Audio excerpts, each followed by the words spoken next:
ఇందిరమ్మ ఇళ్ల రుణాలు రద్దు చేస్తానని చంద్రబాబు వరమిస్తే ముఖ్యమంత్రి వైఎస్ కూడా అదే బాణీ కట్టారు. ఇంటి రుణాలపై వడ్డీ రద్దు చేసి వాయిదాలు సరళం చేస్తామని హామీ ఇచ్చారు. ముఖ్యమంత్రి వైఎస్ తూర్పుగోదావరి, గుంటూరు జిల్లాల్లో విస్తృతంగా పర్యటించారు. గుంటూరు జిల్లా నరసరావుపేటలో రాజీవ్ ఆరోగ్యశ్రీ వైద్య శిబిరం ప్రారంభించారు. సెప్టెంబర్ నెలాఖరుకు 104 టోల్ ఫ్రీ సేవలు రాష్ట్రమంతా విస్తరిస్తామని ముఖ్యమంత్రి చెప్పారు. ఈ 104 అనే కార్యక్రమంలో ప్రైమరీ హెల్త్ సెంటర్ కు 3 కిలోమీటర్ల కంటే ఎక్కువ దూరం ఉన్న ప్రతి గ్రామంలో 1500 కంటే ఎక్కువ జనాభా ఉన్న ప్రతి గ్రామంలోనూ, ప్రైమరీ హెల్త్ సెంటర్ కు 3 కిలోమీటర్ల కంటే దూరం ఎక్కువగా ఉన్న ప్రతి గ్రామంలోనూ నెలలో ఒక్కరోజు మొబైల్ హాస్పిటల్ గ్రామానికి వెళ్తుంది.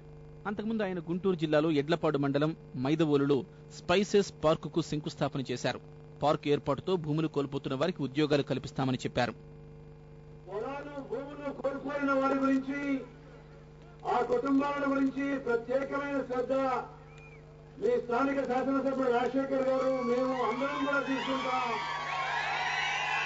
భూములు కోల్పోయిన వాళ్ళ ఇళ్లలో ఉద్యోగ అవకాశాలు కల్పించే విషయంలో ప్రత్యేకమైన శ్రద్ధ చూపిస్తామనే విషయాన్ని కూడా ఈ సందర్భంగా సవినయంగా మనవి చేస్తున్నాం. మరోవైపు ఎన్నికల వేళ ఓటర్లను ఆకర్షించేందుకు ముఖ్యమంత్రి వరాల వాన కురిపిస్తూనే ఉన్నారు. ప్రభుత్వం ఇచ్చిన ఇళ్ల రుణాలపై వడ్డీ మాఫీ చేస్తున్నట్టు వరమిచ్చారు. లబ్ధిదారులు తీసుకున్న రుణానికి సంబంధించిన వడ్డీ వర్తింపజేయకుండా ఉంటాం.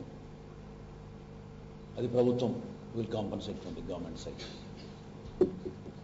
పూర్తిగా ఉచితంగా వాళ్ళు తీసుకున్న అప్పు పైన వాళ్ళు వడ్డీ కట్టాల్సిన పనిలే, ఆ అప్పు పైన గవర్నమెంట్ వడ్డీ కడుతుంది. రాష్ట్రంలో కొత్త, పాత పార్టీలకు తమ అభివృద్ధే సమాధానమని ఆయన స్పష్టం చేశారు.